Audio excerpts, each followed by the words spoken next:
So pahingahan sa likod. Yan na po.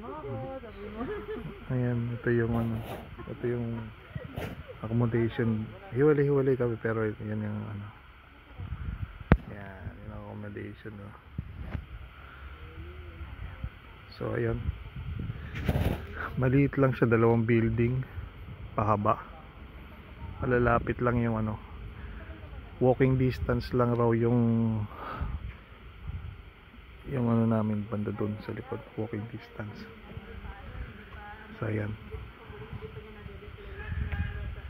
hindi namin alam kung ano mangyayari kung tatagal kami hanggang ilang months o masaya ba dito.